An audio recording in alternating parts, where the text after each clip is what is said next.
Oke. Tasdid juga sama. Allo ya. Allo. Allo. Allo. Baik. Contoh kalau yang tasdid itu kalimat yu'allimu. Contoh kalimat yu'allimu.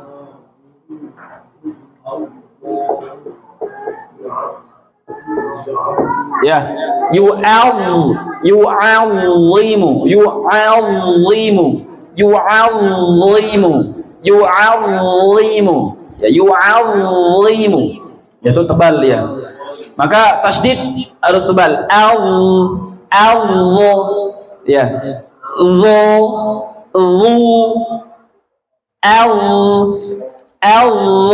ya,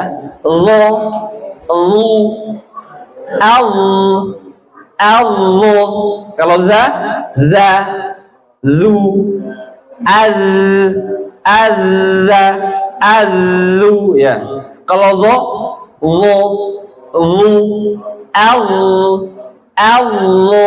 kalau za, zu, azza. Beda ya. Kalau za tipis, kalau zo tebal. Gitu. Maka istilah itu harus beriringan dengan dho ketika apa? Fathah, dhammah, sukun, dan tasydid. Oke, kalau kasroh tidak berlaku. Karena semua huruf kalau sudah masuk kasroh sudah tipis semuanya sudah. Makanya huruf-huruf tebal ketika kasroh itu masuk ke derajat tebal yang paling rendah. Karena hampir nggak kelihatan. Kalau seandainya bukan karena istiidbak, maka dia nggak akan kelihatan tebalnya. Maka yang berlaku dho ketika kasroh adalah hanya idbak saja. Maka istilah nggak berlaku ketika kasroh. Sama seperti kho, ya. Ini bacanya apa? Kho, tebal ya. Ini bacanya khu, tebal. Oke.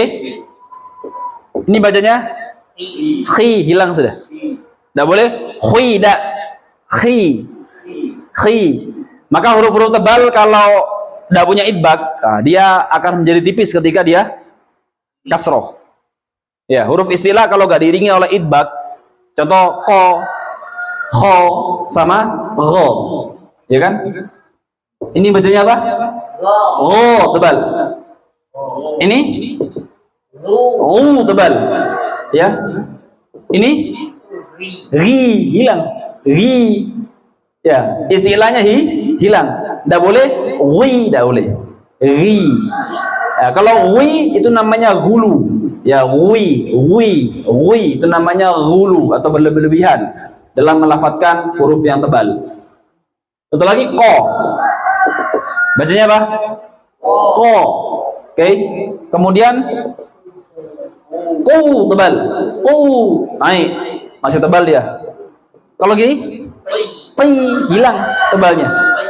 Ya, jadi tebalnya hilang. Kenapa? Karena dia nggak punya sifat namanya sifat idbak. Maka ketika dia kasroh sudah dia menjadi lebur dengan tipis, gitu ya. Baik. Makanya di sini kita tidak tuliskan tipisnya, karena dia kalau tipis nanti yang membantu dia adalah idbaknya. Baik. Sudah? Sudah? Ada soal? Oke, lanjut ke huruf yang sifat yang keempat. Baik, sifat yang keempat. Ini cara ngujinya adalah ketika fathah juga sama. Ya, maka ketika fathah dia tidak boleh terlalu membuka mulutnya. Dho. Bukan dho, tapi dho. Dho. Namanya sifat idbak. Idbak. Artinya idbak itu menempelnya sebagian lidah pada langit-langit mulut. Ini idbak. Maka inti dari idbak adalah tidak boleh terlalu membuka mulut.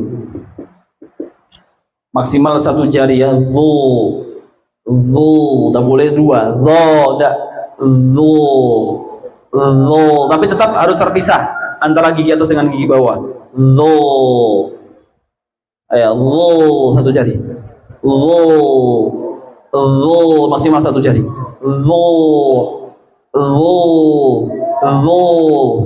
Nah, ada soal? Gitu ya. Maka idbak ini, ini tidak boleh terlalu membuka mulut ya ketika fathah. Membuka mulut ketika fathah. Maka dha ini berlaku atau bisa diamalkan ketika fathah. Ya, maka fathah di sini pengaplikasiannya dha tidak boleh terlalu terbuka mulutnya. Ya, ini pengaplikasiannya ketika fathah. Kemudian ketika kasroh, ini keluar suara apa? Keluar suara zoi, ya, zoi. Ingat pas bilang z, harusnya kan z ya, tapi harus ada istilahnya. Bukan z, tapi bukan zoi, tapi sambil ada istilah. Zoi, turun 3. Voi, turun 3. Voi.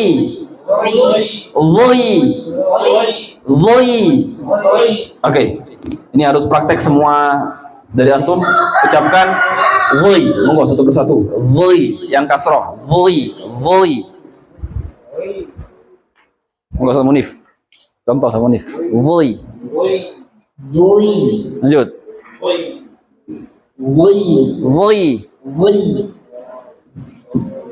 Voi. Lagi Zat.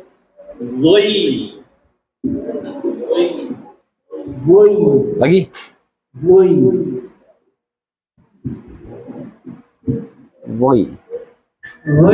Lagi Zat. Lagi. Lagi Zat. Nah, bagus. Bagus, sempurna. Monggo Ustazah.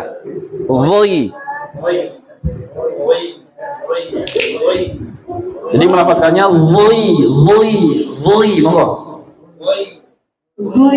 Lagi? Voi. Bagus, lanjut.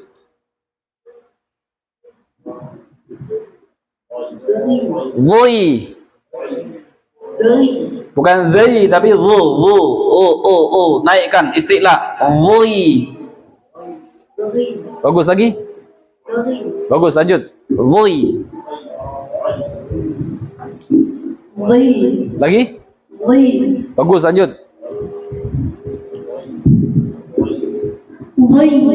Lagi. Bagus, lanjut. Voi. Ingat harus ada getar, kalau nggak getar kayak dot nanti. Voi. Lanjut. Lagi. Voi. Bagus, lanjut. Voi. Sudah, oke. Barakallahu fiik. Ini sifat idbak. Maka idbak berlaku ketika fathah dan kasroh pada dha. Oke. Baik, yang terakhir sifat yang nomor 5. Nah, sifat nomor 5 ini kira-kira dha mudah diucap atau susah diucap? Susah ya, susah. Berarti kalau susah diucap, kenapa kok susah diucap? Karena bukan dari paling ujung lidah atau kedua bibir. Yang mudah ada berapa? Huruf yang mudah diucap? 6. Apa itu? Fa, ba, ma, la, na, ro. Ya, fa, ba, ma, la, na, ro. Ini yang mudah diucap, harus ingat-ingat. Fa, ba, ma, la, na, ro. Ya, fa, ba, ma penyebabnya keluar dari bibir dengan menempelkan. Kalau la, na, ro dari paling ujung lidah. Terus waw, wa. Kenapa kok tidak mudah diucap wa padahal dari kedua bibir? Nah, karena waw itu merapatkan, bukan menempelkan. Wa, merapatkan. Kalau menempelkan jadinya mua, ya mua itu menempelkan. Semua ya.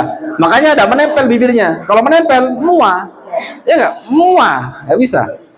Maka harus merapatkan. Ada selah. Nah, maka karena dia enggak menempel bibirnya, maka dia bukan termasuk idlaq. Ya, penyebab idlaq ada dua.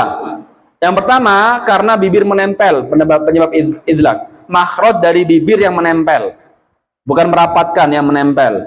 Yang kedua dari paling ujung lidah, la naro. Fabama, bibir yang menempel, fa menempel bibirnya, fa.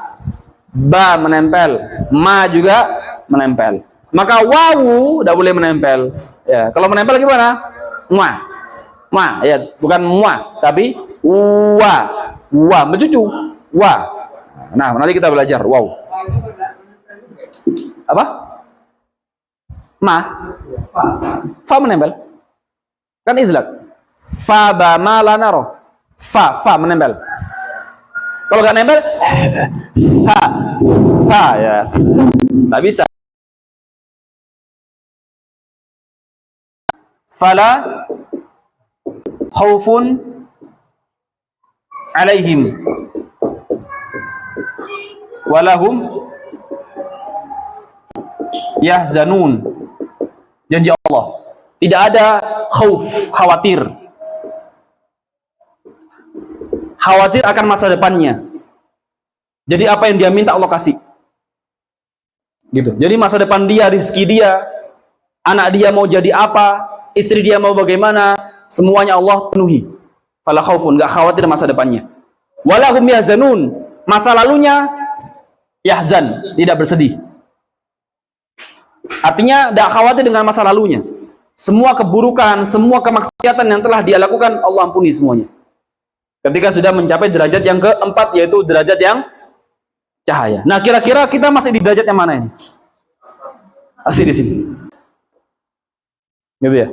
Masih ini. Mungkin ada beberapa di sini. Oke. Nah, kita masih di sini nih. Tahsin. Jadi kalau mau fala khaufun alaihim wala yahzanun, ini harus dilalui semuanya. Makanya belajar itu tulus zaman. Belajar itu kita mencari kunci atau cara bagaimana biar hidup kita bahagia dunia akhirat. Itu belajar gunanya seperti itu. Nah, maka kalau ingin mencapai cahaya tadi ini, maka tangganya harus kita lalui. Ini nasihatnya Syekh Ali Mastusi, hafizahullah ta'ala, beliau dari Yaman, pakar tafsir di Sudan dulu. Kami banyak ngaji sama beliau. Yang qaddar Allah, beliau hanya sebentar di Sudan, karena beliau harus melanjutkan S3 di Saudi ketika itu. Insya Allah. Jadi kita dipertemukan sama orang-orang hebat ketika di Sudan dulu.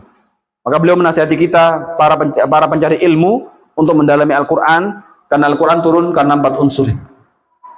Nah, lafaz, makna, ilmu atau hidayah, sama cahaya. Baik. Maka ini muhasabah, kira-kira kita sampai level mana?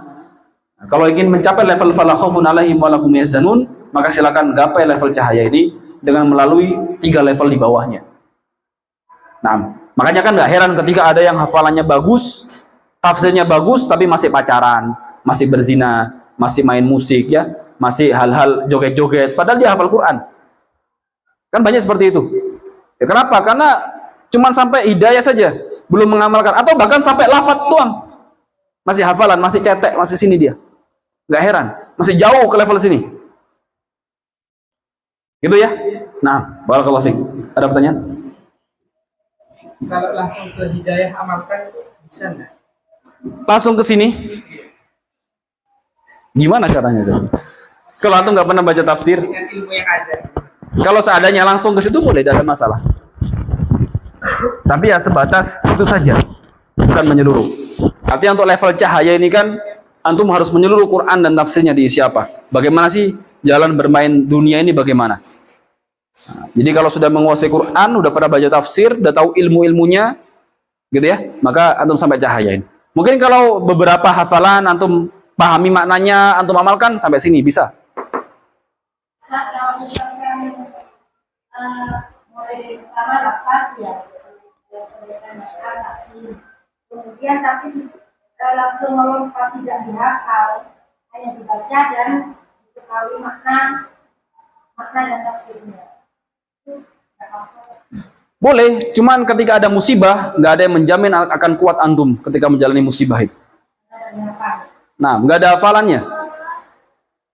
Ya dulu kan anak pernah ya cerita di titik terendah saya dulu ketika anak gagal ke Madinah. Itu anak sering menyalahkan Allah. Tapi ada satu ayat yang menguatkan anak. Allah mengatakan, فَأَمَّا الَّذِينَ آمَنُوا فَيَعْلَمُونَ أَنَّهُ الْحَقُّ مِنْ رَبِّهِمْ. Orang-orang yang beriman, dia meyakini bahwasanya semua musibah itu baik untuknya. Sedangkan orang yang kafir, وَأَمَّا الَّذِينَ كَفَرُوا فَيَقُولُونَ مَاذَا أَرَادَ اللَّهُ بِهَذَا مَثَلًا. Sedangkan orang yang kafir ketika dapat musibah, apa yang mereka katakan? Kenapa Allah menimpakan ini kepada saya? Ayat ini yang menguatkan saya ketika saya di titik terendah ketika itu. Ketika saya diuji lagi dengan orang tua, ini pernah diuji dengan orang tua, membuat saya sakit hati. Ingat ayat Allah. Allah mengatakan wabil walidaini ihsana. Berbuat baiklah kepada orang tua. Gak peduli bagaimana perbuatan orang tuamu kepada kamu, Allah cuma memerintahkan kita untuk berbuat baik kepada orang tua. Kemudian ketika anak diuji oleh tetangga, pernah sampai ditutup pintu masuk rumah saya, gak bisa masuk, gak bisa keluar, gak bisa masuk. Pas awal-awal nikah, anak ingat ayat Allah, idfa billati hi ahsan, balas dengan kebaikan, jangan balas dengan keburukan. Nah ini kan yang menguatkan apa? Ayat Quran. Kalau kita nggak hafal, nggak kuat. Tahu konsepnya, tahu konsep tapi nggak hafal, nggak kuat. Masih rapuh kita, maka harus sesuai dengan tangga. Bisa, cuma nggak kuat. Nah, kita nggak menjamin loh, karena ujian kan berbeda-beda ya. Ujian berbeda, maka kita nggak ada yang menjamin. Nah, ada soal. Ketika dulu mau awal-awal menikah misalkan, gitu ya, bingung gimana kira-kira bisa nggak menafkahi istri. Oh ternyata memang Allah nahnu narzuqukum wa iyyahum. Kita yang memberikan rezeki kepadamu dan kepada mereka. Kita pasrahkan kepada Allah. Nah, ini kan konsep penguatan itu kan harus dengan hafalan. Kalau nggak hafal akan kuat. Tahu konsepnya tapi tidak kuat dia. Nah, bisa tapi mungkin tidak kuat. Allahu a'lam.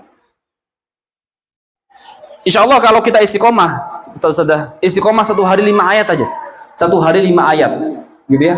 Insya Allah kita itu bisa menghafal dalam 3 bulan 1 juz.